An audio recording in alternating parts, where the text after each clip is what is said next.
Sejam muito bem-vindos todos ao nosso Conversas com Yoga. Hoje a minha convidada é a Teresa Fabião, que é bailarina, formadora e pesquisadora em dança e apaixonada em criar pontes entre pessoas. Também já praticou yoga, professora de giroquinesis, ativista, muitas artes. Nós conhecemos-nos no Porto Yoga Festival, em que tu foste uma das pessoas que deste uma das aulas fora do mundo do yoga, deste uma aula de giroquinesis. E pronto, e agora ocorreu-me esta ideia de te convidar aqui, aqui para as conversas com o yoga. Seja muito bem-vinda, Teresa. Obrigada, João. Obrigada pelo convite. Nós estávamos assim a falar muito sobre o que é que íamos falar. Olha, uma nesta nossa conversa, uma das a primeira pergunta se calhar é como é que tu contactaste com o yoga? Para fazer aqui uma ponte para as conversas com o yoga. Que bom. Então, o meu primeiro contacto com o yoga foi em 2013. Curiosamente, a partir de uma lesão, eu tive uma cirurgia ao joelho grave, em que me foi dito que inclusive nunca mais ia poder dançar e envolvi-me muito. Acho que foi o meu primeiro processo de entender o quanto partia de mim, né? Entender o quanto a autocura é um dos caminhos principais, né? Neste tipo de processos. E então eu dediquei muito ao processo de fisioterapia e entendi que ia ter que pôr em stand-by a dança e comecei a procurar por yoga. E eu nasci no Porto, fiquei no Porto até aos 6 anos, só que entretanto os meus pais mudaram-se para Braga, então eu passei dos 6 aos 18 em Braga.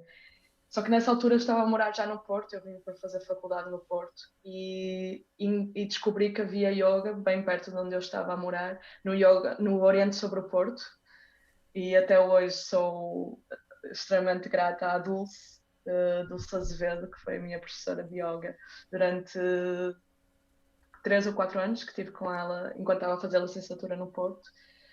E foi isso, a Dulce trabalhava muito com o Hatha Yoga e também a Iyengar, então muito com o uso de acessórios também. E mais tarde, quando fui viver para o Brasil, né, estive no Brasil de 2008 a 2016, também fui tendo algum contato com o yoga, com diferentes partes, né, linhagens dentro de yoga, o Vinyasa, Yin Yoga, mas desde então tem sido assim mais avulso e é algo que eu pratico, então não com aquela dedicação total, mas é algo que vem nas minhas práticas também, como as minhas práticas são uma amálgama de várias coisas, mas ainda hoje faço recurso de pranayamas, de asanas que me são muito queridos e que me ajudaram muito. Então, isto é um pouquinho do meu percurso em relação ao yoga. Sim. Essas, essas tuas práticas, é as práticas de dança, as práticas somáticas, quais é que são? Hum, então, um, são dois universos bastante diferentes. Eu posso falar um pouquinho depois do meu caminho na dança, que é vasto também. As práticas somáticas, que talvez seja o lugar em que é um território que é um grande guarda-chuva, né? Assim como a dança contemporânea é um grande guarda-chuva, abriga, né? Abarca muita coisa, mas talvez é o território onde eu me sinto que estou mais hoje em dia. É, assim, muita gente me procura ou nos workshops, nas formações, vem com essa questão, mas o que é as práticas somáticas, o que é o soma? Então, as práticas somáticas, no fundo, é uma consciência interna de si a partir do movimento e a partir do corpo, essa experiência interna do corpo, subjetiva também, que abarca sensações, abarca imagens, abarca emoções, memórias que estão alojadas no nosso corpo e que fazem parte da nossa história. E é uma grande. Isto é um campo de conhecimento que já tem muitas décadas. Aqui em Portugal tem sido recente, tem algumas pessoas aqui a trabalhar com práticas somáticas. Eu posso falar também um pouquinho. Eu formei-me em 2010 em giroquinesis, que é uma prática que também pode ser tida como uma prática somática e que trabalha consciência corporal, realinhamento postural, e talvez também num processo de querer estar mais no meu corpo, né? Na dança nós temos um desgaste muito grande, passamos frequentemente por processos de lesões ou de nos estar a ser muito exigido o corpo, então eu queria, né, já a dançar há várias décadas, eu queria algo que me ajudasse nesse autocuidado. E então esse é o meu encontro com os giroquineses, que pode ser considerado também uma prática somática, e mais recentemente, o ano passado, estive na Califórnia, onde eu fiz uma formação num método de artes expressivas, que também tem uma abordagem somática muito forte dentro do método. Então, ao longo da minha vida tive contato com outras práticas somáticas, como o Body Mind Centering, como movimento autêntico, como... Eu podia falar aqui de várias, né? Não vou estar aqui porque senão não me calo, mas... Mas, mas o yoga é uma prática somática? Pode-se considerar? Depende, eu acho que não está dentro, assim como o Pilates também tem sido uma questão, mas o que eu sinto é que depende muito também como é que é facilitado. Então, por exemplo, tem pessoas que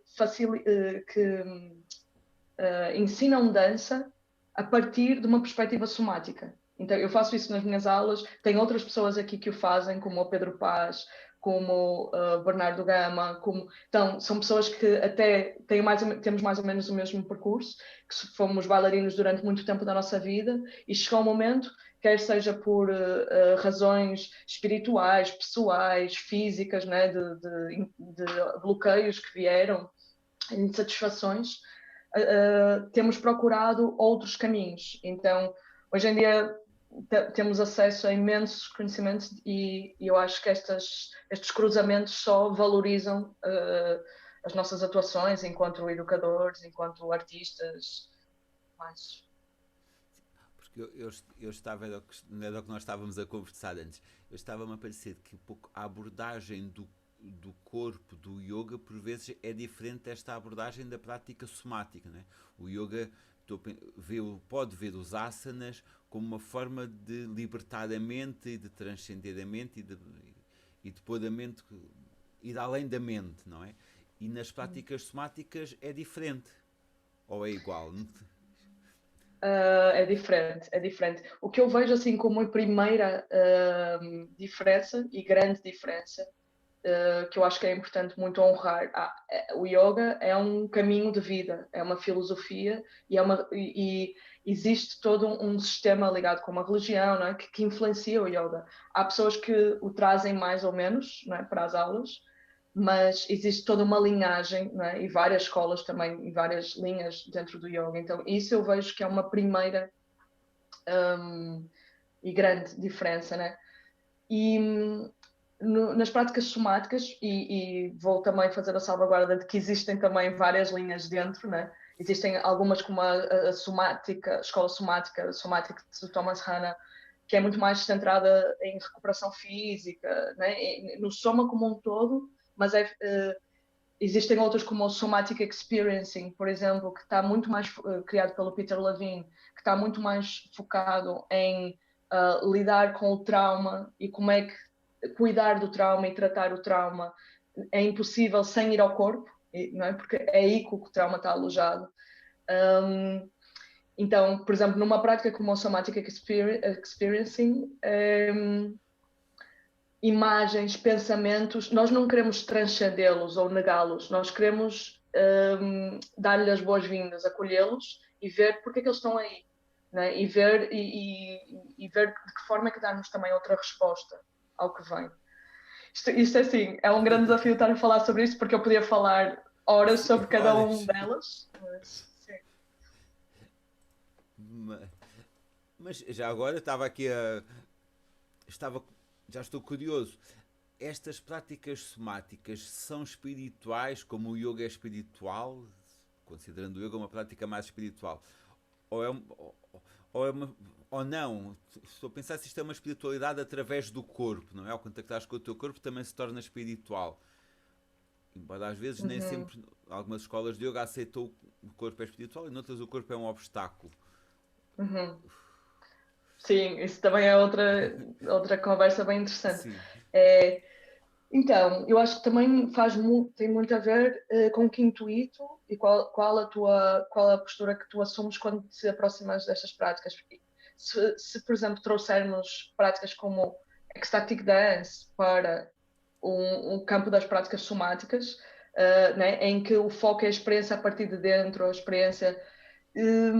Eu diria que sim. Eu, por exemplo, o método em que eu me formei, que chama-se Life Art Process, processo arte-vida, um, existem pessoas, né, que relatam-se processos de muita transformação e claro que implicam, né, uma transformação não só física, mas emocional, espiritual e tudo mais.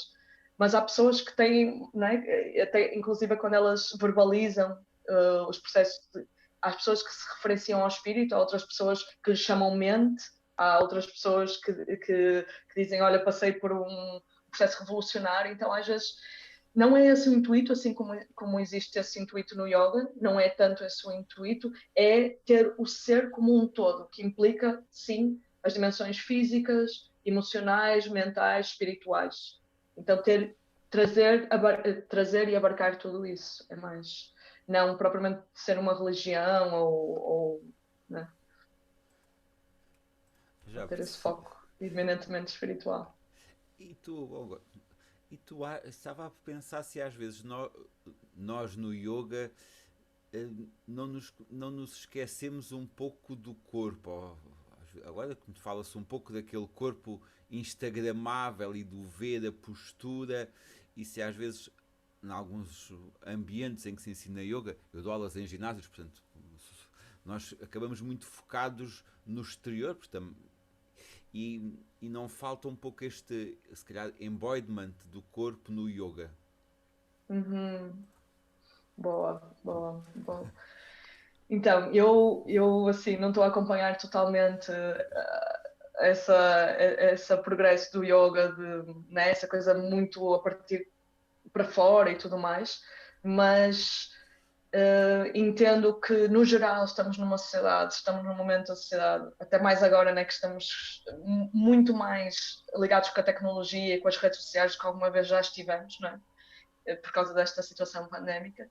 É, e sim, é muito fácil começarmos. Eu tive uma colega aqui do curso, no meu, né, do percurso, do processo que eu estava a fazer o ano passado, que lembro-me dela dizer isso, dela dizer que pelo facto de estar ligada a um coletivo e que esse coletivo vivia muito a partir do Instagram, então ela percebeu-se de que estava a passar pelos processos artísticos dela, durante o processo já a pensar como é que eu vou partilhar isto.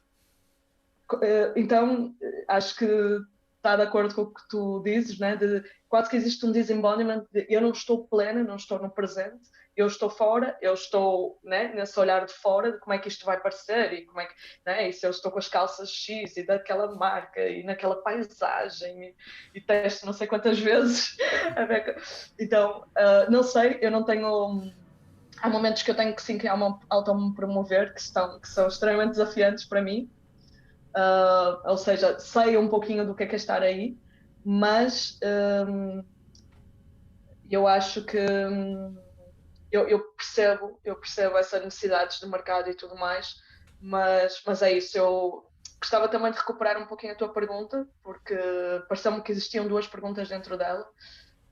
Tu dizes que existe disembodiment. Eu, eu, é um pouco o que eu estava a ouvir-te e estava a pensar nisso, porque às vezes nós já estamos preocupados em fazer a postura e em fotografar ou em. Porque também faz parte agora de ser professor, temos que anunciar as nossas aulas e a forma é no Instagram e no Facebook.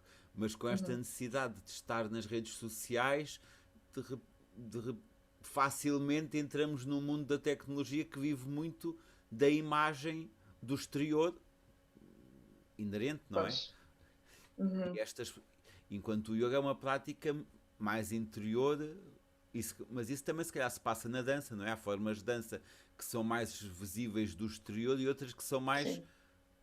O ecstatic dance é um exemplo. Uhum. Exato, exato. Mas era um pouco isto, era um pouco isto que eu estava a pensar.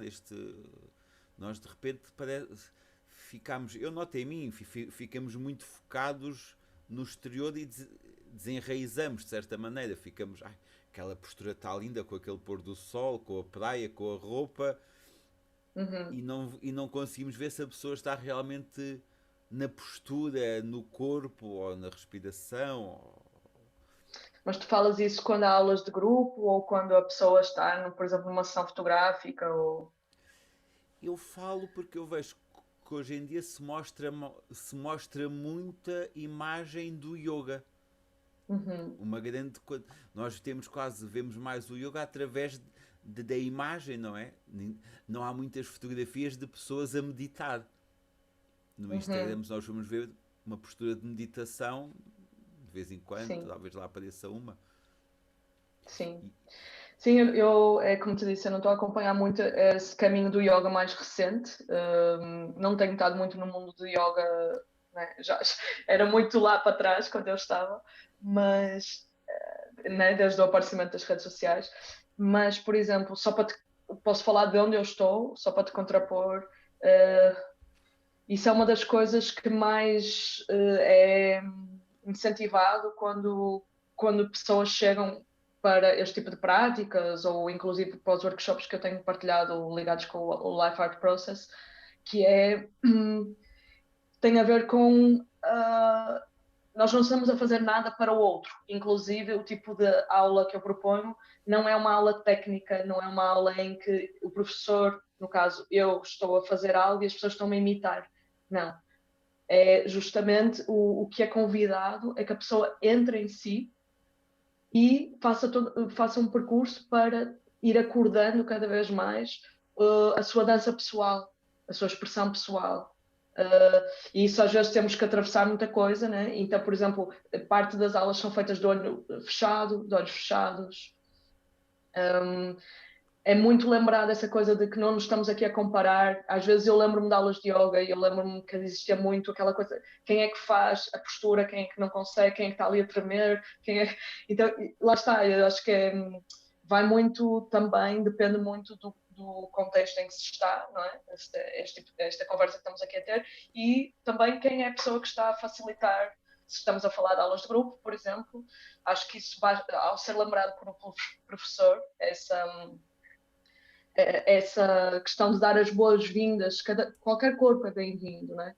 E fornecer alternativas para as posturas e não criar hierarquias entre os alunos, né? Quem é que é mais avançados, quem é que é... Então, é sempre uma questão delicada, imagino, mas eu acho que é por aí. tu agora disseste uma coisa de qualquer corpo é bem-vindo. Uhum, Já tinha lido sobre a tua parte no ativismo e todas as questões da exclusão dos diferentes tipos de, de corpos. Tu podias falar assim um pouco sobre esse aspecto, sobre isso, de darmos as boas-vindas a todos os corpos que nos aparecem? E além de todos os uhum. corpos, estava a pensar que também é os corpos e as histórias daqueles corpos e as pessoas que estão naqueles corpos. Sim, sim. Então, isso para mim tem sido assim um percurso que tenho trilhado junto com o meu percurso de vida, porque tem sido eu sinto que não ensino nada do que não existe nada que eu ensino que eu não tenha vivido em mim. Então, no fundo, o que eu hoje em dia partilho tem a ver com o meu percurso, né? Acho que talvez seja interessante também falar um pouquinho sobre o meu percurso na dança, Sim, para que as pessoas percebam um pouquinho a historial. Então, por favor, segurei essa pergunta, ok. mas acho que é importante contextualizar. Eu comecei a dançar aos 6 anos e fiz todo este percurso bastante tradicional de balé, moderno, contemporâneo. E isto em Braga, né? Porque eu fui viver para Braga dos 6 aos 18 e isto foi o meu início, né, na dança. Lembro-me que já aí existia um lado muito técnico, né, ligado com o balé, fiz 13 anos da minha vida balé, um, mas os espetáculos finais desta escola, da Arte Total, em Braga, eram criados todos com base em material que as próprias alunas criavam. Então, para mim, talvez isso tenha sido uma primeira abertura para me ser dado esse convite, esse desafio de me expressar, sem propriamente estar a imitar ninguém. Né? E eu via que era aí que eu queria entrar mais aí. E lembro-me que grande parte do meu eu tinha às vezes uma relação de amor-ódio com o balé, porque eu sentia que para lá, dança deve ser mais que isto, né? Então, em vez de eu hoje fazer um pó de rá e fazer uma coisa assim, eu podia fazer assim, porque eu hoje estou assim, ou assim, ou... Então o balé, como tinha esses códigos todos, eu sempre pensei que, não, eu quero mais da dança, só que vivia numa cidade pequena, em que não havia muita diversidade de dança, e então fui seguindo, não é? Mas sempre sentia esta necessidade de abrir os horizontes e de também dar voz àquilo que o meu corpo queria expressar. E quando volto ao Porto, com 18 anos, já por volta, acho que creio, dos 21, 22, não sei como encontrei um flyer de umas aulas de danças africanas que estavam a acontecer no espaço de Circulando, que nessa altura era em Campanhã, e foi assim um encontro que mudou a minha vida, que mudou vários passos da minha vida em seguida. Então fiz aulas com um mestre do Togo, que é o Mark Namu, que estava a viver na altura aqui, em Portugal, e foi aí que conheci grande parte das pessoas que são hoje em dia professoras de referência aqui nas danças africanas. Fui convidada pela Eva Azevedo para ser parte do Semente, que era um grupo de dança e percussão, e nesse processo de estar em dois grupos de danças africanas, né? Já há uma ressignificação, porque estamos a falar destas danças aqui na Europa, né? E em 2006, 2007. Mas isso, por exemplo, criou um encontro meu com as danças afro-brasileiras no Porto, a partir de um workshop intensivo, e isso, por exemplo, levou-me ao Brasil. Então, para mim, tem sido assim sempre, tem sido um processo de muita busca e transformação no caminho na dança. Né? E reparo um caminho assim bastante técnico, inclusive quando cheguei ao Brasil eu fui para lá para fazer uma pós-graduação em dança contemporânea, que a fiz e que me deu visto e tudo mais, e eu ia aparentemente, né, à partida, tinha esse curso e tinha recursos monetários por 10 meses, e 10 meses tornaram-se 8 anos. Então acabei por ficar no Brasil 8 anos. Foi uma terra que me mudou muito, então fiquei também todo este tempo porque tive bolsas, tive apoio do governo brasileiro. Da pós-graduação saltei para o mestrado, fiz seleção para o mestrado, passei com bolsa, os primeiros 4 classificados ganhavam bolsa, ganhei bolsa no mestrado, ganhei bolsa no doutoramento. E pronto, sou muito grata ao Brasil por isso. E no meio disto, fui-me ligando também com criadores, coreógrafos, parceiros de criação que estavam também a querer este tipo de pesquisa, de não propriamente pegar numa técnica, né, que podia ser, sei lá, a dança dos orixás, ou a dança jazz, ou forró, não propriamente o repetir uma técnica, mas criar algo a partir dessas influências. Então, para mim, tenho tido um processo, um caminho de muitos cruzamentos nesse sentido, e também muito de não haver muita distinção entre a minha arte e a vida. Então, de levar muitas minhas vivências pessoais para a minha arte. Podemos lhe chamar também uma arte autobiográfica, né, que trago muito isso para os meus espetáculos, e abarcando, não é, tipo, ao longo desse caminho foi-me encontrando com várias coisas, né, com a meditação, já vinha um caminho com yoga também, com práticas e medicinas indígenas, mas de forma mais intensa, a partir de um diagnóstico que tive como HIV positivo, em 2011, então descobri em 2011, mas na verdade já estava a conviver com este vírus desde 2009, e isso igualmente mudou muito o rumo à minha vida. E então, cada vez mais tenho trazido isso, né? Iniciei um processo assim longo de olhar para as minhas feridas, de perceber vários traumas que tinha passado ao longo da vida. Então, há pessoas que talvez lidam com este diagnóstico de uma maneira um bocado mais leve. Eu sou uma pessoa intensa, profunda, então trouxe isto e mergulhei nisto intensamente. E sim, e cada vez mais sinto que isto faz sentido para o caminho que tenho seguido, né?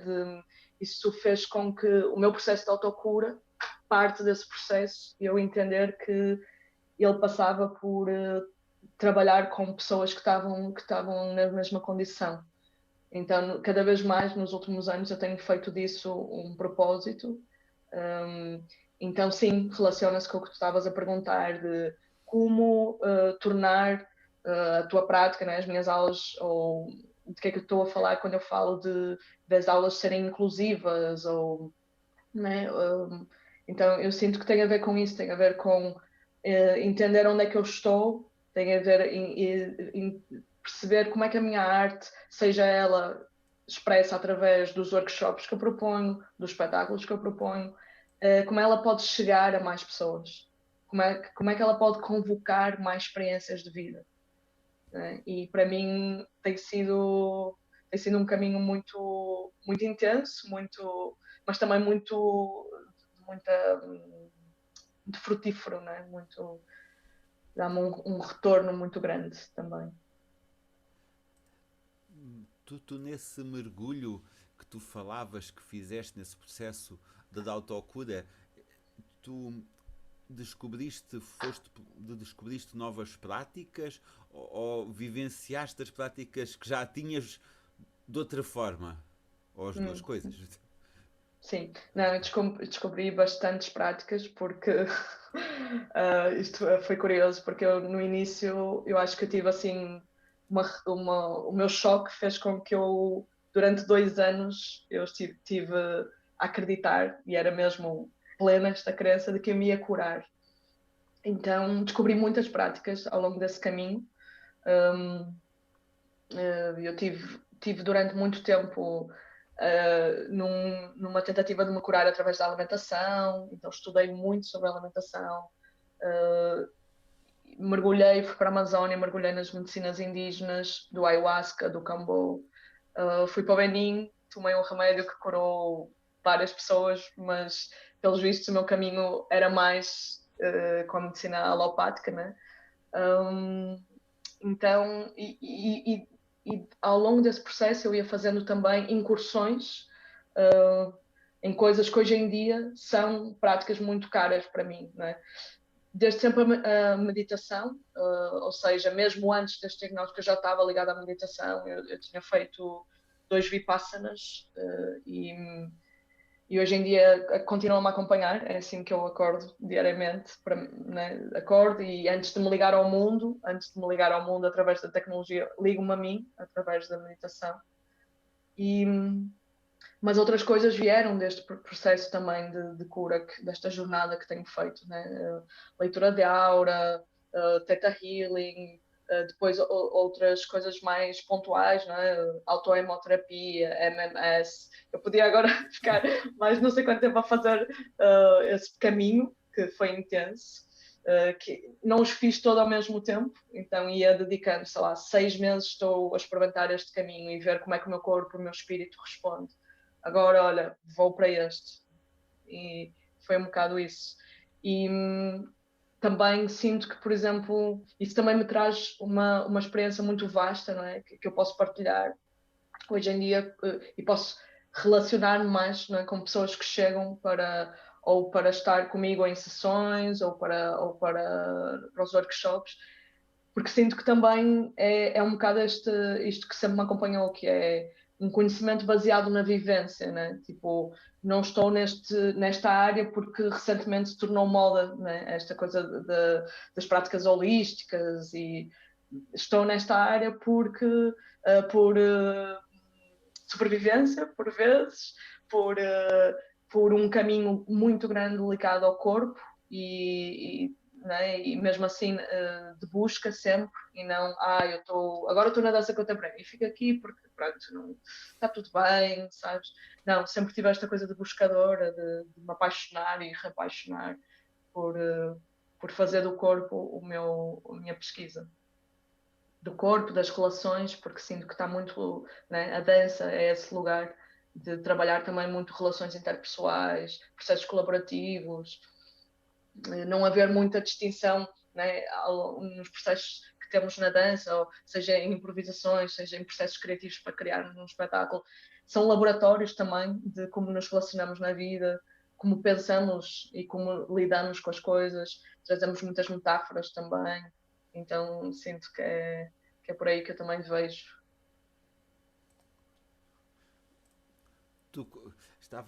Estava a pensar se isso acontece no yoga, se nós também levamos muitas coisas para o tapete, para a prática e procuramos lá soluções. Se tu sentiste isso quando fazias yoga ou não, ou é mais algo da dança específico do mundo da Sim, dança que não existe tanto do mundo do yoga. eu acho, não sei, daquilo que eu sei, né, do pouco que eu sei, É muito o que tu sentes, é muito a tua experiência. Isto é sim, uma... eu acho que tem muito a ver com cada pessoa. Se a pessoa quiser ter essa profundidade e essa atitude de pesquisador consigo mesmo, ou né, tentar perceber que aquilo que fazemos nas quatro paredes de um estúdio ou em cima do tapete do yoga não está isolado. Né? O ser que nós somos ali, a pessoa que nós somos ali, não deve estar isolado daquilo que nós somos da vida. Então, se entendermos esta relação de retroalimentação e que esses espaços seguros que nós temos a sorte e o privilégio de ter, não é? De nos experimentarmos. Né? Se vamos a falar de um processo criativo é uma coisa, mas mesmo no yoga eu sentia isso e vejo outras amigas que hoje em dia são professoras de yoga ou que continuam muito ligadas ao yoga a fazer a mesma coisa, que é, por exemplo, de que forma é que o processo de aceitação, autocuidado, às vezes até de superação que eu vou atravessando, né? O yoga tem esta dimensão processual também, como a dança, né? Ou seja, nós não podemos chegar a uma aula de yoga, principalmente quando estamos a começar, e estar a agir, a atuar e a pensar na lógica do fast food, né? Nesta lógica desta sociedade hiperativa e que quer soluções rápidas e que achamos que vamos ganhar flexibilidade ou que vamos ganhar esta paz de espírito ou assim de uma hora para a outra. Não, é tudo processual, né? E ao longo disso vamos passando por muitas ondas, né? E eu acho que o yoga é muito bonito por isso, que é nós repetimos e repetimos e a cada dia é diferente, né? E a cada dia vamos nos encontrando. Quando eu falo disto é de, sei lá, de ser incentivado o respeito pelos limites, não é? Ter esse autocuidado, não me comparar com o vizinho do lado, até com o professor, entender que o meu corpo, eu vou agir, não é? Vou poder responder na medida que o meu corpo possibilita no momento e que isso vai mudando, isso não é estático, não é? E também ir vendo o tipo de pensamentos que me chegam, né? Como é que eu vou lidando com os asanas, né? Como é que eu vou lidando com a maneira como o meu corpo responde. Isso também é uma atitude, isso também é algo muito interessante que nos informa da maneira como nós atuamos, né, connosco mesmo. Depois, muito provavelmente, vamos ver isso acontecer na nossa vida, na nossa relação com os outros e tudo mais. E também quando nós olhamos para trás e depois, sei lá, de 6 meses, de um ano de dedicação à nossa prática, como é que conseguimos ver também os resultados e celebrar esses resultados e não estar só focado no momento a seguir e no próximo asana e no próximo desafio e no próximo workshop e no próximo, né? Porque hoje em dia também estamos muito assim, eu falo para mim também, não estou fora disso, mas muito consumidores de experiências e então eu acho que acho que também é interessante. Acho que sim, há paralelos entre o yoga e a dança nesse sentido. Que interessante. Eu, uma coisa que nós tínhamos também conversado sobre o ativismo e se calhar o mundo da dança aí é um mundo mais ligado ao, ao ativismo que no mundo do yoga e no mundo holístico esses temas do machismo, das questões raciais, das questões do privilégio são muito menos abordadas e, e trabalhadas. Em Portugal, penso também, não são tão marcados quanto nos Estados Unidos, por exemplo, ou se calhar no Brasil. Mas isto são temas que tu gostas de abordar, que te são queridos. Hum. São temas que eu estou, como todos estamos, a dar os meus passos para me tornar cada vez mais informada e cada vez mais sensível para. Um,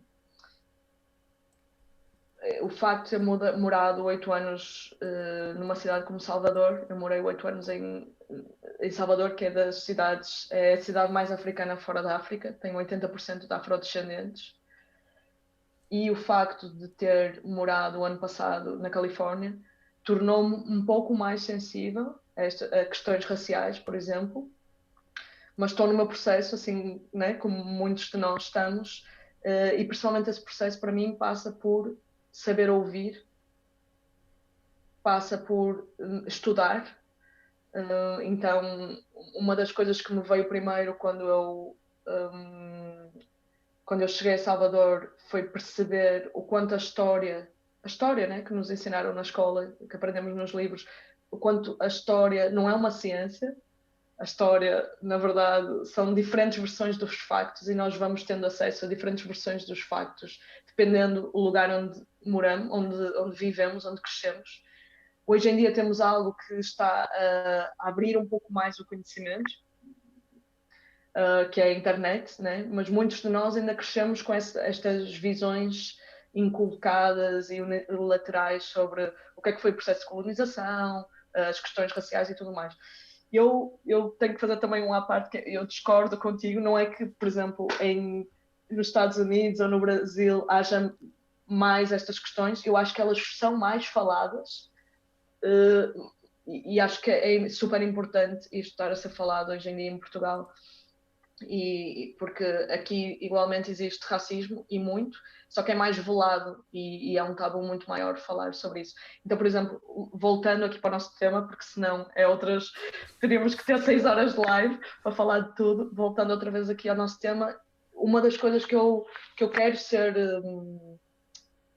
ser sensível é, por exemplo, e que eu noto hoje em dia quando não, é para mim impossível, já, desde há muitos anos, se calhar desde que morei na Bahia, né, desde 2008, é quando eu chego a um grupo reparar a diversidade que existe nesse grupo. Reparar e às vezes acknowledge that, sabe? Tipo, dizer isso. Como, por exemplo, para mim foi uma questão que eu pensei 2 vezes se queria ir para este curso na Califórnia. Eu depois fui porque ganhei bolsa. De um exemplo muito simples, abrir o site e só ver pessoas brancas tipo a questionar um pouco e, por exemplo, se vamos a falar destes espaços de holísticos e espirituais e autocuidado, se repararmos, existe uma percentagem muito menor de irmãos e irmãs negras a estar nesses espaços do que pessoas que se identificam como brancas ou que são brancas, né? E existe também, se posso interromper, existe Sim, também claro. uma faixa etária se calhar muito marcada, não é? Dos 25 aos 45 de mulheres brancas e elegantes. Pelo menos Ah, a sim, imagem que vemos é essa, não é? sim, sim. Então eu acho, assim, claro, existe todos os padrões de normalidade, não é? Que estão a ruir e é importante ver isso também. Um, mas eu acho que isso também vai muito da nossa responsabilidade como formadores, ou como, por exemplo, hoje em dia até a internet já é isto que tu estás a fazer, né? Dar espaço de fala a alguém, é tipo, a nossa responsabilidade enquanto multiplicadores de opinião, acho que é grande. Então, a maneira como nós nos posicionamos nos grupos né, que facilitamos ou nos espaços de públicos em que estamos, eu acho que é super importante. E, no fundo, quando, por exemplo, eu acho que é importante também para mim reconhecer, apesar de eu estar neste processo de cura, nesta jornada já há 10 anos, os meus passos dentro do ativismo são muito recentes, né? E venho a construir discurso e a ver onde é que eu estou nesse campo desde há uns meses, com a criação de um coletivo, que posso falar um pouquinho depois, se tivermos esse tempo, desde setembro, e também desde este processo de outing, de partilhar o meu status com o mundo, que aconteceu este 1º de dezembro, em que eu escolhi ritualizar a minha saída do armário através da arte. Então, através de uma performance que foi feita, uma performance ativista nas ruas de Lisboa, neste passado 1 de dezembro, que é o Dia Mundial em que se celebram simbolicamente os progressos ligados com a causa do HIV-Sida, e através também nas redes sociais, através da partilha de um testemunho, junto com uma exposição fotográfica criada pela Ida Fideli, ligada com o empoderamento dos corpos que vivem com HIV. Então, acho que é importante localizar também onde é que está a minha maior atuação dentro do campo do ativismo. E eu sinto que o meu ativismo eu sinto que vai além da causa, igualmente vai além da causa da HIV-Sida. Eu sinto que o que me importa, aquilo que eu luto por, aquilo que eu me reconheço a falar por, é os direitos das mulheres, é os direitos humanos. Então, aquilo que me move é a dissolução a opressão, da invisibilidade, da culpa, do moralismo, da negação do prazer, associados não só ao corpo feminino e aos corpos que vivem com HIV, mas a muitos outros corpos dissidentes também. Então, assim, eu acho que são espaços que é importante também. Acho que é importante também pontuar isso e perceber também de que forma é que achas interessante relacionar isso com o tema que temos hoje, não é? Sim. Sim, porque eu estava a ouvir-te e tudo isso que tu falaste parece que ainda não existe no mundo holístico e espiritual.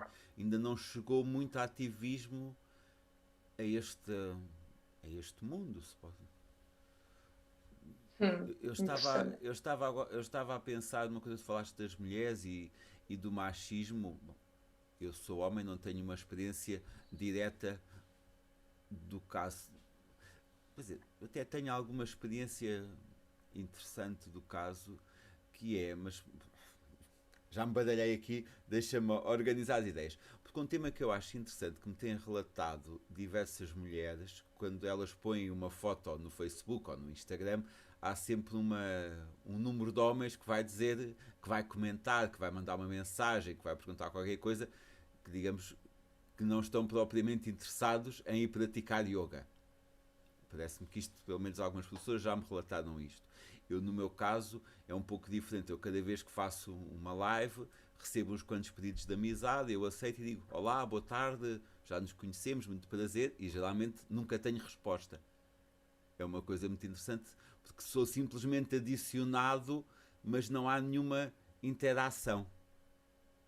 E tenho esta experiência e digo assim: mas as pessoas pedem-me amizade, mas é só um cromo para ter na galeria de amigos.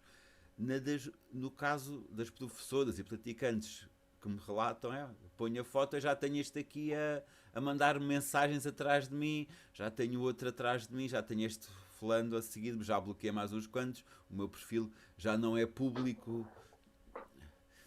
Isso, exato. Há esse grande machismo escondido na sociedade e atrevo-me a dizer que se calhar os Instagrams do yoga é um terreno de caça do machismo. É assim, assim como o machismo ainda está muito presente, né, na nossa sociedade, principalmente na portuguesa, eu sinto o quanto ele está presente. E é assustador às vezes, porque estamos a falar da sociedade como um todo, fica assim muito no ar, não é? mas isso depois está presente dentro da família, está presente nas relações, então tipo, é difícil de desmantelar. E acho que estamos todos nesse processo eu, por exemplo, sinto-me nesse processo eu sinto claramente que a minha geração, como mulher, tenho 38 anos, e sinto que dentro da minha família, que é uma família mais ou menos conservadora, mas também com algumas coisas, né, que não são totalmente conservadoras, mas muito tradicional em certas coisas, nesta ligação com a religião, não é? Que tolhe muita coisa e na nossa sociedade, principalmente aqui em Portugal. Eu sinto que eu sou a primeira mulher que pode escolher tudo. Então, quando eu falo isto, falo de posso escolher o que é que eu visto, posso escolher se me caso ou não, posso escolher onde é que eu vivo, posso escolher o que é que eu faço da vida, posso escolher se faço um aborto ou não, posso escolher se tenho filhos ou não, posso escolher tudo isto e eu sou a primeira. Mas E para mim isto é muito revolucionário, mas isto também eu sinto que é assim, a cura do feminino, a cura das mulheres não vai acontecer sem a cura dos homens e vice-versa. Então eu sinto que é um movimento conjunto. Então, por exemplo, ao mesmo tempo de sim os homens se darem conta desse machismo, desse privilégio que prevalece ainda, dessa maneira de interagir que às vezes é um pouco invasiva e tudo mais, ao mesmo tempo é a mulher construir discurso, saber como se posicionar, saber não ir para lugares de vítima ou até de usar isso, sabes? Eu sinto que hoje em dia, não sei, eu acho que há muita coisa que está a mudar.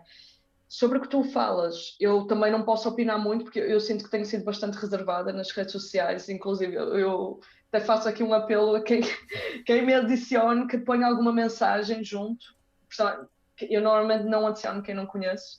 Agora talvez mude um bocado isso porque estou a fazer a minha passagem para o Instagram, mas tenho sido bastante reservada, não tenho vivido. Claro que concebo que haja uma série de contactos vinda, né, que sejam através disso, mas a nível profissional não tenho tido muito essa realidade. Tive ao longo da minha vida bastantes situações pesadas e que me marcaram muito como mulher e que talvez dê sentido e estejam aqui vivos naquilo que eu sou, naquilo que eu faço. Mas eu acho que a nível das causas ativistas, hoje em dia, aquilo que eu posso falar mais é mesmo dentro da causa HIV-Sida. Posso falar um pouquinho também sobre isso. E o que é que nos podes dizer sobre isso, sobre esse teu ativismo? E como é que. Sim. E se calhar, como é que se levaste alguma. Se usas alguma coisa que o yoga te tenha ensinado nesse ativismo? Ou não, não sei. Como isto são as conversas com o yoga. Sim, sim, sim. Sim, vou contextualizar. Eu acho que. Então, como eu estava a falar, este percurso é recente. Eu estou neste momento a fazer uma passagem de um percurso bastante solitário, em que eu vivi, por exemplo, todo o início deste diagnóstico, que foi bastante desafiante, num outro país, imigrada, longe das raízes. Estou nesta passagem de estar numa causa de uma maneira bastante solitária e de repente encontrar pares, encontrar um coletivo. E esse coletivo não existia aqui ainda em Portugal, então isto surgiu há pouquíssimo tempo, em setembro. Tive uma residência artística com também um artista que vive com HIV, que é o Paulo Gorgoni, também conhecido como Paula Lovely, um artista trans da arte da performance e canta, e é italiano, mas vive em Lisboa já há alguns anos.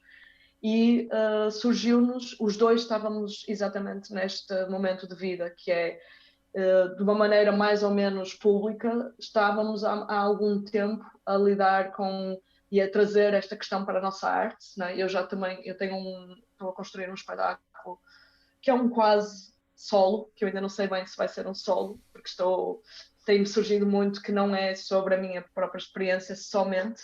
Estou a fazer entrevistas com várias outras pessoas e quero trazer essa perspectiva multivocal de um corpo e de uma identidade que se vai transformando a partir de o encontro com este vírus, né? Agora estamos todos a encontrar com outro vírus e isto também está-nos a transformar bastante, mas isto talvez possamos falar ainda um pouquinho. Mas sim, encontrei-me com o Paolo, tivemos esta residência artística durante uma semana em setembro e surgiu esta ideia de criar um coletivo, porque reparamos que não havia ninguém e não havia nem assim, não havia quase, não havia nenhum coletivo ligado com como é que as artes podem ser um contexto para dialogar sobre o HIV/SIDA, né? Então criamos isto, a nossa primeira ação foi no dia 1 de dezembro, foi quase como um fósforo que pegou fogo, porque a partir entre final de setembro até dia 1 de dezembro, né, que temos aí cerca de 2 meses, nem isso, tornou-se uma ação que saiu das nossas mãos e tornou-se uma ação transnacional, que incluiu Roma, Bolonha, São Paulo, Londres, a ACT UP, que é uma das instituições míticas para a causa HIV, também participou. E se quiserem saber mais sobre nós, estamos no Facebook, Instagram, Coletivo Viral, e podem ver um pouquinho dessa performance que aconteceu no dia 1 de dezembro, um vídeo incrível que está a ser criado, que vai ser lançado agora em breve. E quando me perguntas, mas então contextualiza melhor, não é, esse teu ativismo dentro do HIV, eu que sinto que o HIV tem como potencial é que durante muito tempo acreditou-se que o HIV existiam grupos de risco, né? A ignorância à volta do HIV, assim como nós agora estamos um bocado às apalpadela sobre o que é este vírus, como é que se comporta, de que forma é que nos podemos proteger e tudo mais, no fundo, nós só estamos a reviver aquilo que aconteceu há 40 anos. A epidemia, o despoltar dessa epidemia foi exatamente há 40 anos. E então, o que eu sinto é que fomos desta ignorância que achava que havia grupos de risco, né? E que se falava da peste gay e que eram os gays e até pessoas, houve um país que teve um grande surto que foi o Haiti, depois pessoas do Haiti eram consideradas grupo de risco também. Então, houve assim o início, esse choque inicial de não saber como comportar. Isto já se passou antes, né? Isso aconteceu muito com o HIV. Hoje em dia fala-se mais de comportamentos de risco. E o que é que acontece? O que é que eu vejo como factos? O HIV não tem cara, né? Existem muitos diferentes caminhos para se dar este diagnóstico. Então, independentemente de classe social, raça, idade, género, whatever, nacionalidade, o HIV pode acontecer em todos estes âmbitos, não é? E por causa disso, eu sinto que é uma causa democrática. E é uma causa que tem o potencial de ser de ser quase um cruzamento e uma maneira de conectar com outras causas contra-hegemónicas, né? Como o antirracismo, como, né? Vamos pensar, e isto também se calhar interessa às pessoas de yoga que nos possam estar a ouvir, né? Existe muito, muitas das coisas que nós temos acesso são para pessoas que sabem, que sabem ler, que conseguem ver, que conseguem ouvir, né? E que é chamado ableism, né? De corpos, tudo está feito na nossa sociedade muito mais para corpos que tenham todas essas capacidades e pessoas com deficiência são vistas como menos ou outros destes corpos marginalizados, né? Então eu acho que o HIV convoca essas outras, porque, por exemplo, vamos a ver, nós estávamos no meio de uma pandemia, então só 5 de nós puderam entrar nesta ação coletiva, mas dentro destes 5 tínhamos corpo feminino, queríamos corpo trans, tínhamos corpo negro, queríamos de corpo branco, Então, é isto que nós queremos também convocar, não é? Que queremos que seja a construção de um espaço para a diversidade. Então, eu sinto que a causa HIV tem, não sei se é uma coisa que me parece só a mim, mas eu sinto que tem este potencial. E o que eu sinto também como caminho dentro deste ativismo em que eu estou envolvida, sinto que, assim como o racismo não é uma questão dos outros, não é? É uma questão que cabe a todos nós. O HIV não é uma questão dos outros, é uma questão nossa. Porque se alguém está infectado, nós estamos todos afetados. E é uma questão que, assim como agora, né, estamos a ver o quanto isto é um efeito réplica, não é? Porque imagina, existem muita gente, hoje em dia existem 38 milhões de pessoas a viver com HIV, não é? Pelos dados da UNAIDS, que é um órgão criado pelas Nações Unidas para responder a esta epidemia. Muita dessa gente não sabe que está infectada. Porquê? Porque como a realidade do que é viver com HIV mudou bastante nos últimos anos, por exemplo, eu hoje posso dizer eu estou aqui com esta ar extremamente saudável porque eu tomo todos os dias um comprimido que me permite dizer que eu sou indetectável, não é? Que eu não passo mais o vírus.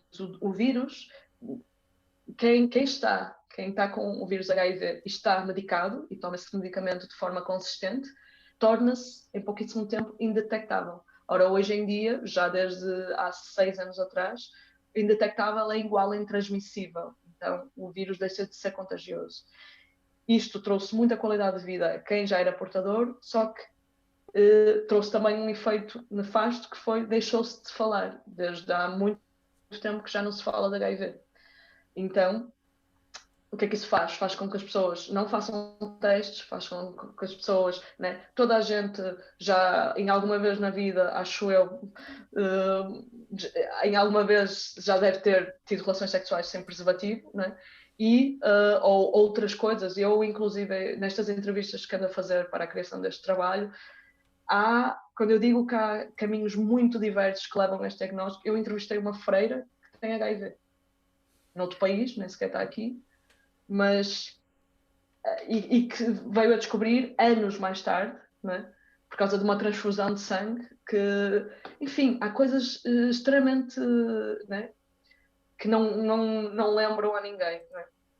Então eu acho que é um bocado voltar ao diálogo sobre esta questão, e acho que estes tempos de Covid, posso falar também um pouquinho de como é que eu vejo um contraponto entre o HIV e o Covid. E eu o que gostava de chamar, e por isso estou a trazer isto também para a minha fala hoje, é esta corresponsabilidade, né? De que assumir a nossa corresponsabilidade na causa HIV também. Né? Assim como nós nos estamos a perceber, por causa do Covid, estamos todos ligados hoje em dia, não é? E existe esta expressão de a minha liberdade acaba onde a do outro começa, né? Cada vez mais estamos a ver o quanto isso é importante, mas nós estamos a ser chamados também para nos informarmos, para também fazermos coisas, né? Percebermos de que forma é que podemos nos cuidar diariamente para também não darmos em malucos, porque nós, seres humanos, somos seres relacionais e não estamos prontos para, né? Não estamos habituados a tanta distância, então o que é que também temos que fazer para ir soltando e aliviando um pouquinho aí também. Mas o mais que eu queria passar era também esta ideia de corresponsabilidade, das pessoas se informarem sobre o que é o HIV-Sida, das pessoas fazerem o teste, as pessoas perceberem como é que podem ser aliados também nesta causa. E que paralelismos é que tu vês com o Covid? Agora, deste vírus que também nos afetou. Boa. Somos todos responsáveis agora, uns pelos outros, não é? Já não dependemos só de nós. Sim. É isso. Eu o que vejo assim de imediato foi uma coisa. Primeiramente foi interessante, porque quando a pandemia, né, o início da pandemia, o primeiro surto aconteceu, eu estava na Califórnia. e fui observando muito, lá está, estava num processo assim de estar muito perto das minhas sensações do corpo e né, de como é que algo, antes de estar aqui, ou estar aqui no discurso, algo já vem no corpo, de como é que eu me estou a sentir, de sensações. E nas primeiras semanas, não sei se te lembras, mas muitos de nós devemos ter passado por esta sensação de o mundo vai acabar, O que é né? que vai acontecer O que é que agora? vai acontecer? A economia vai ruir, né? Estava tudo a fechar, aquela corrida desenfreada aos supermercados Papel e não sei o quê. higiênico. O papel higiênico, as coisas mais tapafúrdias. E claro, houve muitos de nós, não é? Ligamos os alarmes. E eu acho que é muito importante a gente continuar a perceber que o que nós estamos a viver neste momento, e ainda estamos dentro completamente, é um trauma coletivo. Então, acho que é importante reconhecer isso e percebermos de que já estão a haver consequências e que vai haver, e que mais do que nunca estes caminhos de ligação ao corpo e de autocuidado e tudo o que vem com isso, né, e de cuidado nas nossas relações e tudo mais, acho que são extremamente valiosos. Agora, o que é que eu senti inicialmente? Senti sim o início de o que é que está a acontecer? Ainda por cima estava noutro país, percebi logo, meu voo foi logo cancelado, não sei o quê, tipo, eu vou ficar aqui preso, o que é que vai acontecer? Mas ao mesmo tempo houve ali um lugar de tranquilidade, porque é quase como eu já estive aqui. Eu, quando tive o meu diagnóstico de HIV, a minha ignorância ia a tal ponto que eu passei um bom período dos momentos iniciais, se calhar 2 anos, a pensar que ia morrer ou que algo ia acontecer com o meu corpo. Então esta minha corrida desenfreada a curas era um bocado isso, de sim, estava com medo dos efeitos colaterais dos remédios e tudo mais, mas havia ali, eu acho que eu absorvi completamente o discurso, né, de muitos de nós que vivemos esta passagem dos anos 80 para os 90, havia publicidades monstruosas sobre o HIV. Então eu absorvi, assim como estávamos há bocadinho a falar, estávamos-me a perguntar como é que o ativismo pode ser levado. Eu acho que é desenvolver uma postura crítica sobre aquilo que nos fizeram, não é? Engolir pela goela abaixo. Então, desenvolver uma postura crítica em relação a como o que víamos dentro das nossas casas, a como as nossas mães ou, né, tratavam diferente o homem da mulher, ou aquilo que vimos nos nossos contextos de trabalho, não sei o quê, né? Então, agora estava aqui, já esperei um bocadinho, Não, mas mas é verdade. Nós temos que estar conscientes e temos que estar atentos e observar sim, agora todas essas diferenças, porque sim, o que tu dizias da mãe em casa, estas questões do machismo vão começar em casa, quase de certeza, não é? exatamente, A mãe exatamente. trata diferente a filha e o filho.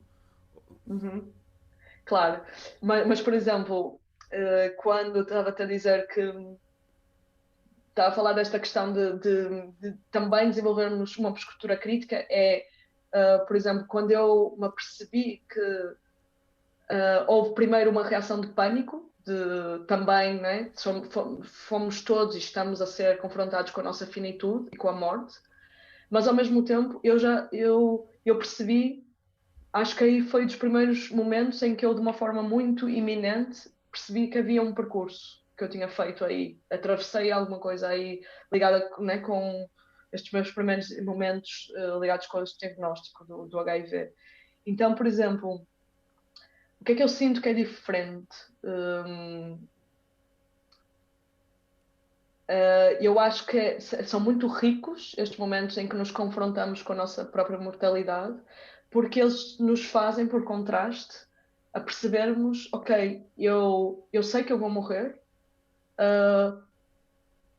mas enquanto estou aqui, eu quero dar valor, o meu tempo aqui é precioso, né?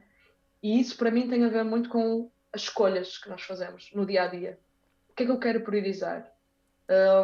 O que é que eu quero, tipo, como é que eu quero parar de dar desculpas e realmente priorizar aquilo que, para mim, por exemplo, parte do meu caminho de cura, talvez não tenham sido, não me arrependo em nada deste caminho todo que eu fiz vão em dezenas os métodos e caminhos de cura que eu experimentei, mas para mim, a luz que veio, e foi durante um trabalho, uma cerimónia da ayahuasca que eu fiz, foi: fica perto daquilo que te traz vida. Sejam hábitos, pessoas, lugares, sonhos. Então, por exemplo, agora no Covid, isso veio, né? Isso para mim é muito forte. Eu já atravessei e já estou a viver essa vida com muita vitalidade, com muito senso de realização, muito alinhada com aquilo que eu acho que vim aqui fazer, né? Mas ao mesmo tempo, por exemplo, eu acho que o grande potencial que agora também tivemos a partir do Covid é, de repente, temos algo que se torna uma experiência comum. Está toda a gente a ser afetada por isto. O que não quer dizer que estejamos todos no mesmo barco, né? Uns estão dentro do barco, outros estão no mar, outros estão a remar, mas há algo que está a afetar praticamente todo o mundo em conjunto. E isto é algo como humanidade, nós, né, principalmente com este grau de alcance e rápido que agora temos através da internet, é algo muito novo. Né? Então eu acho que o que nos traz é este lado. O Covid também está a ser algo, tem este lado democrático também, de todos estamos a ser afetados. Né? Então, de repente, há um vírus que destrona o HIV como inimigo público número 1. E se nós vínhamos de um paradigma em que existe uma hegemonia e em que existe uma normalidade ligada a ela com cor da pele, classe, status, enfim, e isso fazia com que houvesse outros em que se apontasse o dedo, não é? Ou seja, o perigo, a ameaça está fora, são os negros, são os seropositivos, são os talibãs, são whatever. De repente, vemos-nos a ter uma experiência coletiva em que a ameaça também posso ser eu. Então, isto para mim é a grande mudança de paradigma que está a acontecer neste momento e que nós ainda estamos a ter um curto-circuito, eu sinto, coletivo. Ainda E estamos em eu acho choque. extremamente positivo. Nós estamos numa mutação que não é só biológica e política, mas ela é também social. Mas uma coisa que eu noto, à parte disto de sentirmos no corpo o medo, não é? Que sentimos o medo do vírus, sentimos o medo da máscara, aquele receio que todos temos, isto também está a condicionar os afetos. Nota-se que as pessoas já não se abraçam, já não se beijam, já não se tocam. Nós já pensamos duas vezes: espera aí, vou-me aproximar, mas posso ficar contaminado, posso apanhar o Covid, respira, deixa-me atravessar do outro lado da rua, não é? E isto também os nossos corpos estão a registar isto, os nossos corpos e o nosso coração e a nossa mente. Sim, sim, com certeza. Então eu acho que é muito, como estava a dizer, eu acho que é muito importante. Primeiro, eu espero que estejamos aqui num período de transição, não é? E eu já estou a sentir, eu espero que as pessoas depois não seja só na fala, e agora vejo que há muitas pessoas que estão a oferecer coisas online e que sim, têm tido participação e tudo mais, mas acho que é importante depois. Também já vi, por exemplo, pessoas até de espaços de yoga ou de terapias e tal, quando nós tivemos uma aberta ali, né? Houve aquela coisa de março e depois eu em junho voltei para Portugal e cheguei a partilhar alguns workshops durante o verão em Portugal e lembro-me, por exemplo, de ter uma pessoa de me contactar para vir dar um workshop, mas depois, passado uma semana, ligou-me a dizer que afinal olha, afinal achei que o meu espaço ia voltar às atividades, mas as pessoas querem todas agora ficar no online. Olha, não se querem enfrentar com o trânsito, não sei o que mais. Então, eu espero mesmo que, como humanidade, a gente não se esqueça o quanto é importante a presença e o toque e os olhos nos olhos, e isso é extremamente importante mesmo, e imprescindível, né? Então, eu espero que isto seja um período de transição e eu já estou a sentir assim um pouco o discurso a mudar, não é? Eu, durante muito tempo, eu venho de uma família em que eu e o meu irmão somos os primeiros artistas, e sinto que a arte e principalmente a dança para uma mulher em Portugal ainda é muito mal vista. E eu passei por um momento em que era E agora já estou a ver que a coisa está a mudar. E está a mudar muito recentemente, desde concursos como Achas que Sabes Dançar, ou... Né? Aí começou a mudar um bocadinho, mas ainda era esta versão muito espetacular e muito virtuosista da dança.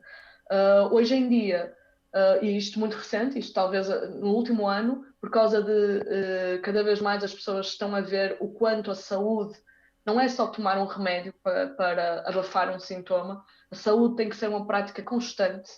E a dança, o exercício físico, o yoga, as práticas somáticas são um aliado fortíssimo nesta saúde holística, não é? Em que não é só cuidar do corpo, tem que se cuidar do corpo, da mente e do espírito, tem que ser esta tríade, tem que ser vários caminhos em conjunto, não é? Pelo menos é o que eu faço no meu dia a dia. Tomo remédio, medito, movo-me bastante, o meu meio de transporte é uma bicicleta, enfim, então eu acho que ao mesmo tempo que eu vejo, sim, as pessoas a reconhecerem um bocado mais, eu espero que isso se faça mesmo, que não seja só um discurso, sabes? E que não seja só enquanto está fácil, que é só ligar-me aqui a um link do Zoom e eu participo. Porque, por exemplo, para mim, isso sempre foi e tem sido aquilo que me faz ser bailarina e estar na dança e ser formadora, que é, para mim, a dança é uma arte que ela subsiste, ela se baseia na presença, né? A dança é a arte do encontro, ao contrário de outras artes que, por exemplo, a pintura. O pintor está lá no seu ateliê, faz um quadro, ou a escultura fica no museu, fica na galeria, e as pessoas podem ter acesso e usufruir daquela arte dessa forma. A dança, seja ela em forma de espetáculo, em forma de workshop, em forma de performance happening na rua, o que for, ela precisa desse fator da presença, né? Agora estamos a ver que não só, mas eu acho que é muito importante não esquecer desse lado. E, se me permites, dar algumas dicas também para este tempo enquanto estamos aqui, enquanto estamos neste período de transição, que não nos podemos encontrar tanto. Se não é possível o toque com outras pessoas, com outras mãos, o autotoque, a gente tocar-se, a gente massajar-se, tu viste que antes de começarmos eu estava aqui, né, passamos aqui por alguns imprevistos técnicos, eu estava aqui tipo a respirar e a tocar, a entrar no meu corpo através do toque. Então, parte destas ferramentas eu comparto-as também nos meus workshops e tudo mais. Então, eu acho que isso é extremamente importante como manutenção para este período extremamente atípico e desafiante que estamos a passar. Ocorreu-me isso é um pouco mantermos o corpo aberto e receptivo, não é? Não desligarmos do corpo. Não sei. Eu estava a pensar no teu caso com o teu diagnóstico e neste caso agora que temos o diagnóstico do vírus aqui à nossa volta, se nós de certa forma não desligamos do corpo, não fazemos um shutdown do corpo, tentemos ir muito mais lá para a mente, afastamos-nos fisicamente das pessoas e passamos aqui para este mundo online. Deixa-me olhar para a câmara. Sim, sim, sim. Sim, eu acho que... Tu se calhar podes nos ajudar, podes nos dar alguma dica de como lidar com isso da tua experiência. Olha, agora estava aqui a pensar que aquilo que me ocorre, já falei antes, estávamos a falar sobre cura racial. E eu falei do quanto a importância da escuta.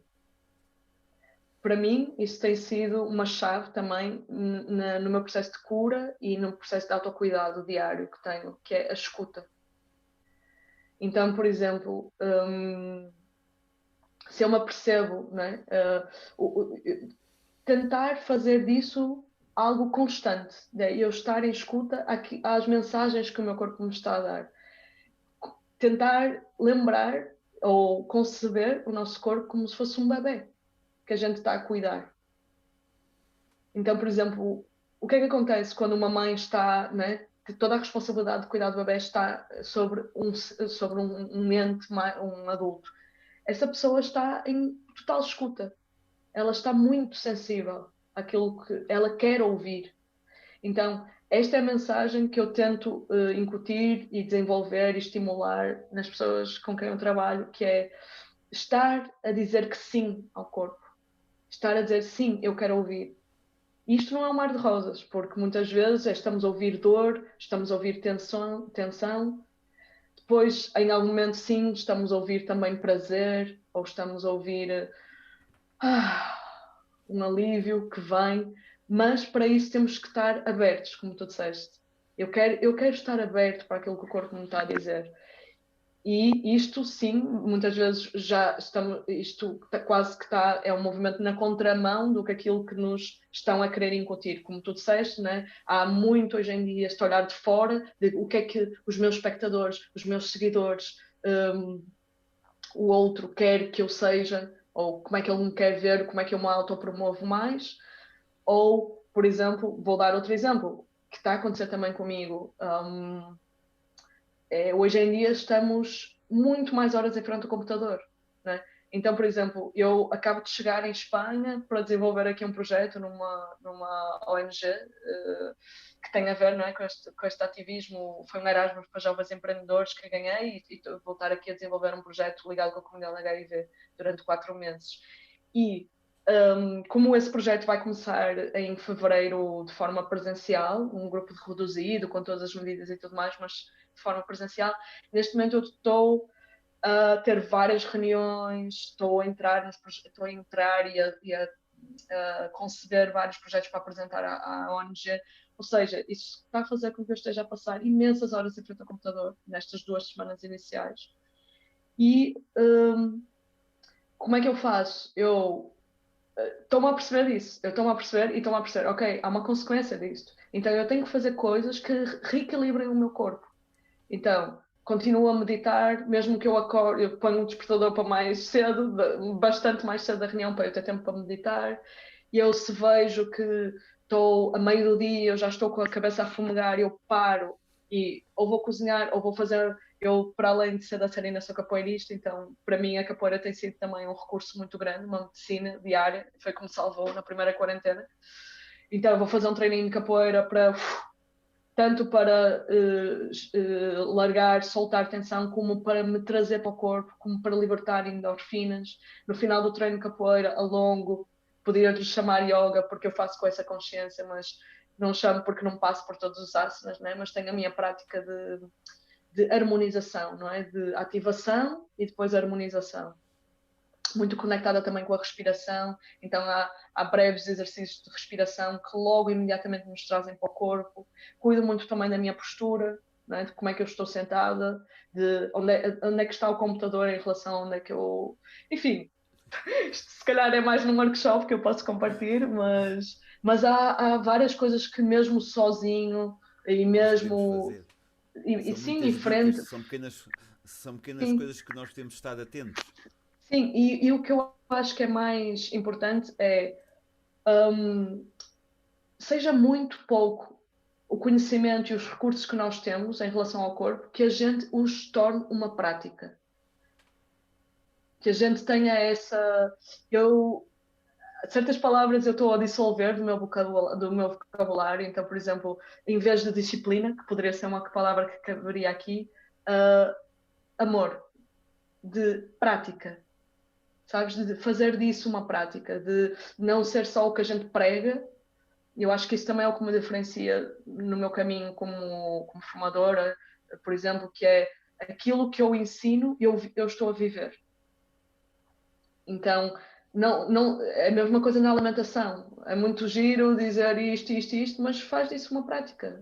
Torna isso. E sim, às vezes eu queria só comer batatas fritas e não sei o que mais, mas eu sei que o meu corpo... Aliás, quando eu... Não quer dizer que eu não estou nessa militância, já estive. Né? Tive que ir a esse extremo que tive, por exemplo, quando estava nessas curas da alimentação, que não podia fazer uma coisa fora do roteiro, e isso percebi o quanto primeiro a comida é emocional, é um território emocional também, principalmente para nós portugueses, né? Mas também o quanto os processos de cura são muito subjetivos. Então, por exemplo, eu já tinha vivido muita coisa ligada com a alimentação, por causa de ser bailarina e tudo mais. E eu percebi que tudo aquilo que eu andava tipo, não posso comer isto porque isto é frito, não posso comer isto porque isto, né, tipo, tem colesterol, todas as toxinas que eu andava a fugir, no fundo, pelo grau de stress em que eu estava por não poder partilhar uma refeição, porque, detalhe, eu estive crudívora, então eu não podia partilhar quase nada, né? Não poder partilhar uma refeição quando eu vinha imigrante para estar com a minha família ou com os meus amigos, ou não poder. Isso estava a segregar em mim um stress tal que, no fundo, produzia as mesmas toxinas do que se eu comesse o X ou bebesse o copo de vinho ou não sei o que mais, né? Então é um bocado lá está, voltando à escuta, né?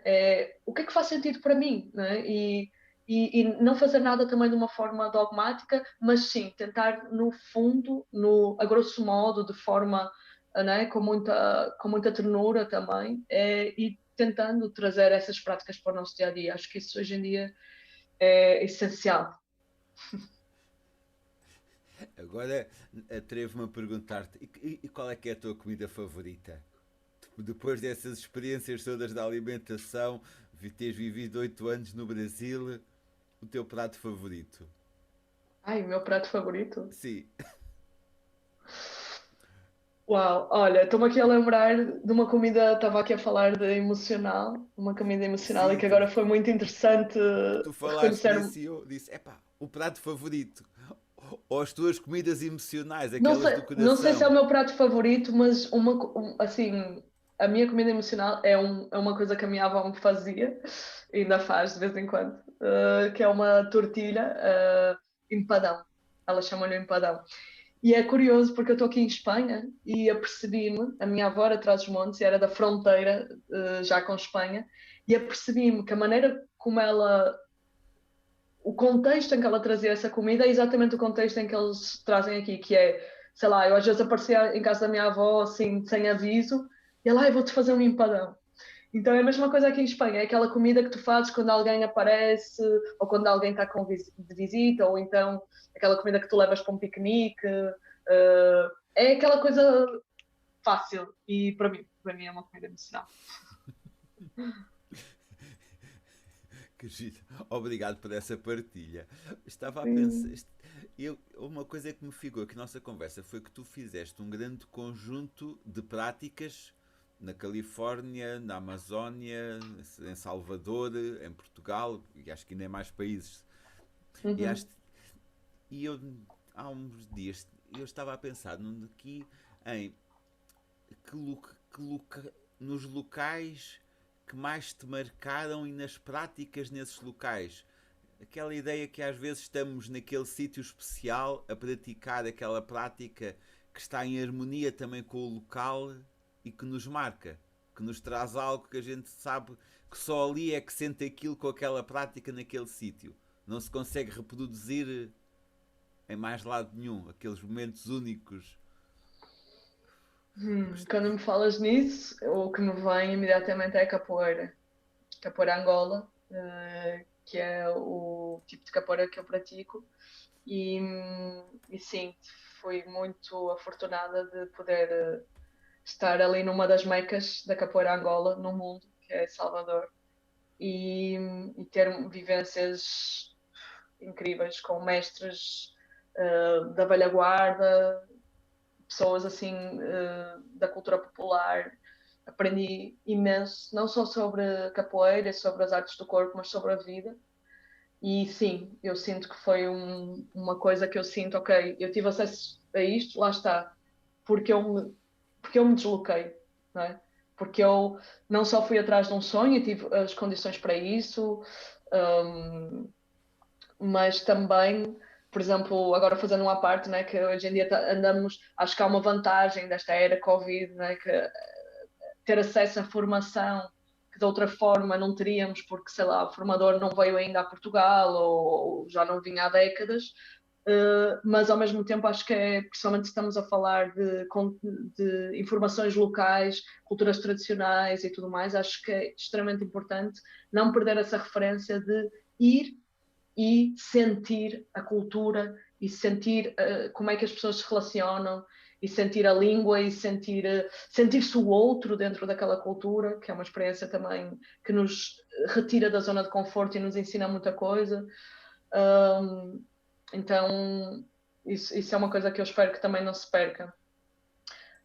Capoeira, sinto as danças dos orixás, que também sinto que curiosamente, foi algo em que eu primeiramente tive acesso aqui em Portugal, mas que tive reações físicas, espirituais, o que for, tão fortes, que foi o motor para eu sentir, ok, eu tenho que ir lá ver o que é isto, porque eu chorava, arrepiava-me toda nas aulas, então sentia que alguma coisa me estava a chegar muito profundo. Então, por exemplo, isso também veio para mim no meu processo de cura, não é? Mas que mais? Sinto quando me falavas no Benin, eu ganhei um apoio do governo do estado da Bahia e fui para lá e também tive acesso às danças do Benin e uma coisa incrível também sentir de que foram experiências que me marcaram muito, não é? De estar dentro dos terreiros e no fundo, ver o quanto a experiência humana é vasta, não é? E o quanto estas experiências não são só linguagens de movimento, são culturas de movimento, são maneiras de estar na vida, não é? E agora, recentemente, na Califórnia, também foi muito interessante ir para jams de ecstatic dance, soul motion, todo tipo de coisa, open floor, todo tipo de coisas. Estava ali também numa das mecas a Califórnia foi um território, né, a partir dos anos 70, uma terra de encruzilhadas também, seja de influências do Oriente com coisas visionárias, com o Havaí, então existe ali uma misturada como eu nunca tinha sentido junto com culturas latinas e tudo mais, e então sinto que também é um lugar de pensamento muito aberto e muito aberto à diferença. Então isso também tem sido uma das coisas que tem pautado as minhas buscas e a maneira de estar. A minha maneira de estar. Eu peguei aqui numa coisa que tu disseste e estava a lembrar de uma conversa que eu tive com uma amiga minha que ela me dizia: eu quero ir aprender a dançar, que este caso era dança indiana, depois dança do varão, e tu disseste, e tu falaste agora nos orixás e disseste que quando começaste em Portugal tu choraste a dançar, aquilo mexeu contigo qualquer coisa.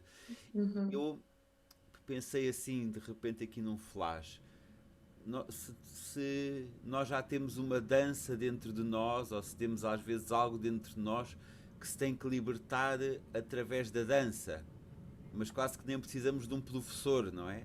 Se há um. Não sei se me entendes, não? Porque eu, por exemplo, eu Mais ou pessoalmente, menos. eu nunca consegui dançar nada. Tentei dançar tango, desisti. Tentei dançar salsa, nunca tinha a mínima noção de ritmo. E depois eu descobri o ecstatic dance e os five rhythms. E há um Uhum. ponto em que o ritmo da dança te pega e tu és dançado. Claro. E se calhar nós, Isso. não sei se nós às vezes não temos muita ideia que temos que aprender formalmente a Uhum. dançar. Isso. E Isso. eu quando te ouvi dizer que eu fui dançar e tivesse estas emoções, não é? Eu fico a Uhum. pensar se às vezes nós não queremos aprender a dançar porque temos emoções dentro de nós e que as queremos viver e libertar. Uhum. Uhum. Mas precisamos de um treino tão formal assim ou precisamos de nos libertar? Que ótimo perguntares isso. Então, eu sinto que esse tem sido muito. É curioso porque eu sinto que tive que de fazer todo um caminho ligado com muita exigência técnica e adquirir muitas ferramentas para hoje em dia estar a chegar a um lugar, esse mesmo lugar de que tu falas, que é, por exemplo, eu tenho muita gente que vem ter comigo, ou que eu conheço no dia a dia, ou que chega aos meus workshops e faz logo questão de dizer: mas porque eu não sei dançar? Ou precisas-me saber, preciso que tu me ensines a dançar, porque eu não sei dançar. Um, o que eu sinto é qualquer pessoa sabe dançar. Existe uma dança, existe movimento o que eu acho que neste momento eu cada vez mais vou me encontrando aí é desbloquear os canais, desbloquear o corpo. Isto quando dizemos que eu não sei dançar, vem muito da mente, não é? E às vezes vem até de traumas, de coisas que nós ouvimos enquanto crianças, de punições ou pessoas que nos diziam coisas quando nós nos movimentávamos. Mas é um pouco, eu acho que assim há uma analogia, eu acho, entre o dançar e o cantar. Tu podes querer cantar, por exemplo, numa língua, podes querer cantar em russo, ou querer cantar em italiano, né? E vais ter que aprender toda uma língua, uma linguagem, que depois tu aprendes as palavras, a fazer frase e tudo mais, mas tu também podes querer cantar em de um freestyle, não é?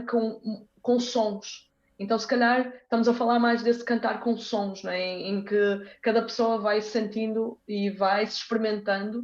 E hoje eu estou em sons mais agudos e há toda essa liberdade. Agora, eu acho que é extremamente valioso e acho que deve haver espaço para tudo isso na dança. Não estou, assim como não estou a fazer a apologia de que a dança é só técnica e formal, também isso também, né, não estou contra, mas eu acho que acho que agora, quando eu volto a Portugal, eu voltei em 2016 do Brasil e depois tive 3, 4 anos mas estive muito assim focada em necessidades básicas, sobrevivência e tudo mais. Então não andei muito por Portugal, mas este verão, depois da Califórnia, eu andei um bocado. Então começo a ver que há uma comunidade cada vez maior que procura a dança como um meio de expressão livre. E a dança é isso, sim. A dança é isso. Então, por exemplo, isso acontece quando nós pomos uma música que nos fala, sabes? Que nos acorda a algo. Então, acho extremamente valioso que uma pessoa se solte e que faça isso. E faça isso, às vezes, se calhar, como cantamos no chuveiro, né? Que dançamos sozinhos em casa e depois eu vou sentindo que posso fazer isso. Há contextos, sim. Eu tenho recebido esse feedback também nos workshops que eu tenho partilhado sobre este método, de pessoas que dizem: eu não sabia que havia esta dança.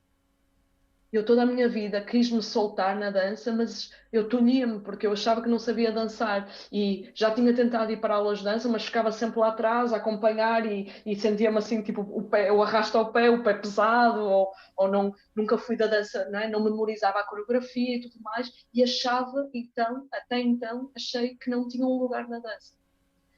Então, a dança que eu ando a propor e que outras pessoas aqui em Portugal também andam a propor é outro tipo de dança. Então, por favor, procurem-nos.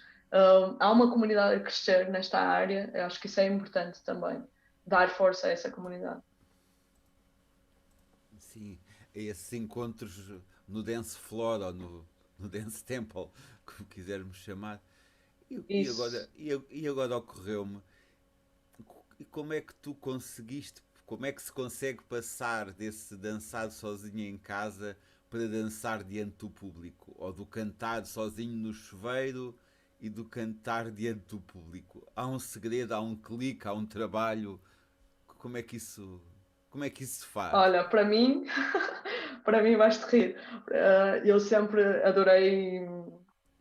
Para mim, um dos contextos de exploração maiores para mim foi sempre o dance floor. Há muita gente que sai para conversar e para beber. E é por isso que agora está a ser desafiante para mim esta quarentena, que é eu saio para dançar. Então, eu comecei a sair aos 13 anos e acho que faço aqui uma parte, não é porque tinha todo um percurso dentro da dança que eu também não tinha os meus entraves e as minhas vergonhas e então, para mim, o que marca essa saída, não sei se é uma saída do armário, mas é um estado de maior à vontade para estar e dançar, não digo para um público, mas dançar junto, que se calhar se aproxima mais do contexto que estás a falar, do static dance e Sim, das sim. jams, o contacto de improvisação também tem esse tipo de proposta. Quando nos deixamos Um, de preocupar com quem nos está a ver, não é? seja Exatamente. quando estamos a dançar, seja quando estamos num Exatamente. concerto de taças tibetanas e resolvemos cantar acompanhado do som das taças e Isso, isso.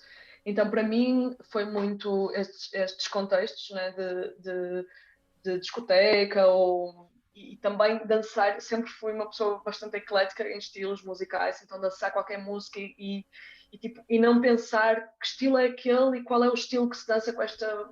Qual, qual estilo de dança corresponde a esta música. Não, deixar que o meu corpo reinterpretasse aquilo no momento, né? Então isso para mim foi um portal. E depois também, né, as tribos que nós temos. Então, por exemplo, sempre estive em contextos em que se dançava muito, né, nos convívios com os meus amigos, fiz parte de grupos também ligados com dança e percussão, e depois isso sempre tinha, né, esta coisa de atuávamos nos festivais de verão, então sempre há estes contextos, né, de estar a dançar juntos, de estar num festival, de estar num concerto e isso. Um, e festas populares também.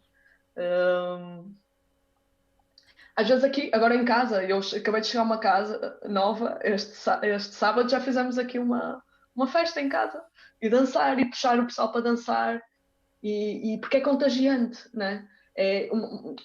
Agora, acho que um ponto interessante com o yoga, que há coisas que quando tem um efeito dominó, que é uma coisa que eu tenho reparado. Eu sou viciada em alongar e tipo, sempre que chego a um lugar ou a um país novo ou mesmo no meu país, na praia, tipo, eu chego e uma das minhas maneiras de conectar com o mar é estar a fazer uma prática ali durante meia hora, uma hora, em frente ao mar.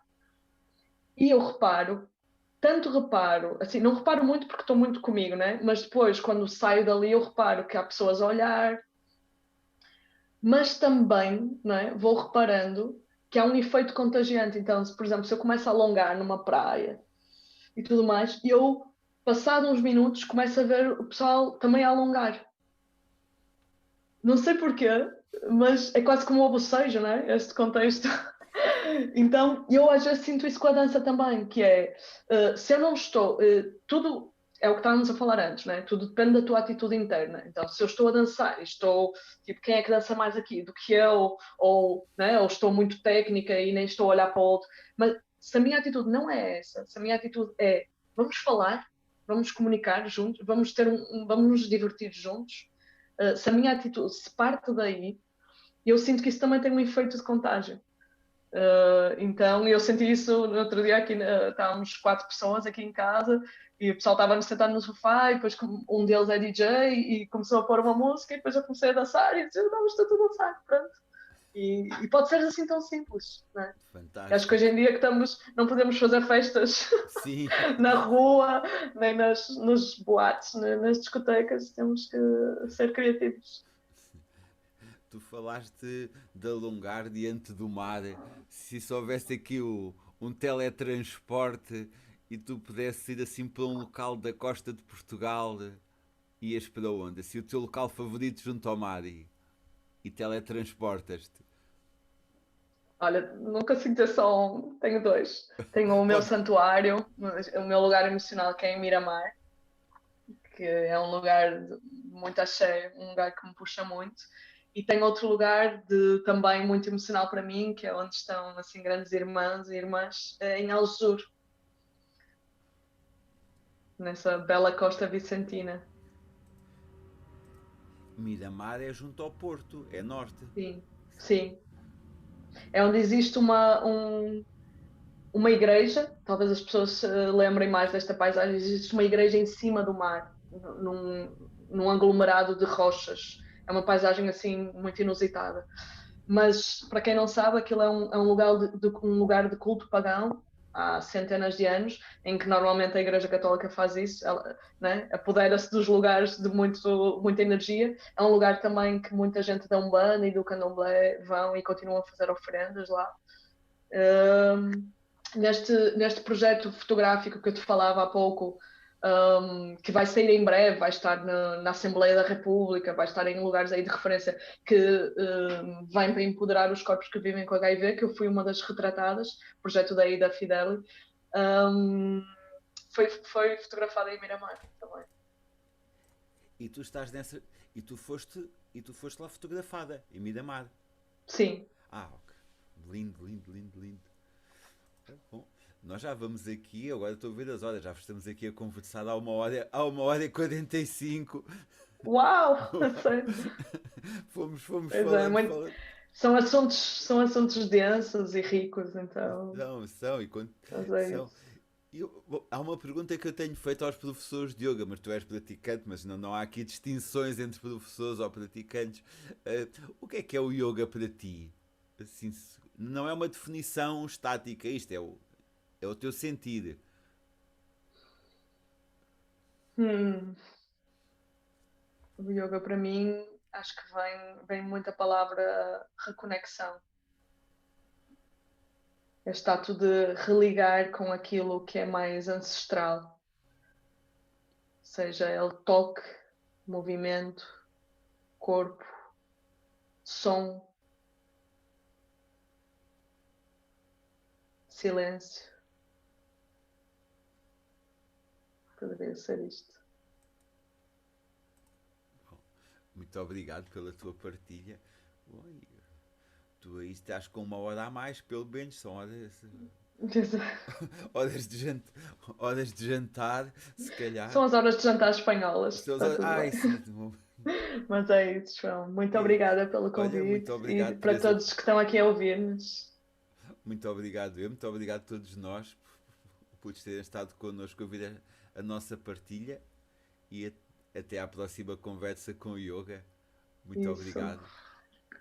Bons ventos levem esta iniciativa e tudo de bom. Obrigado, Teresa. Até já. Até já. Obrigada eu.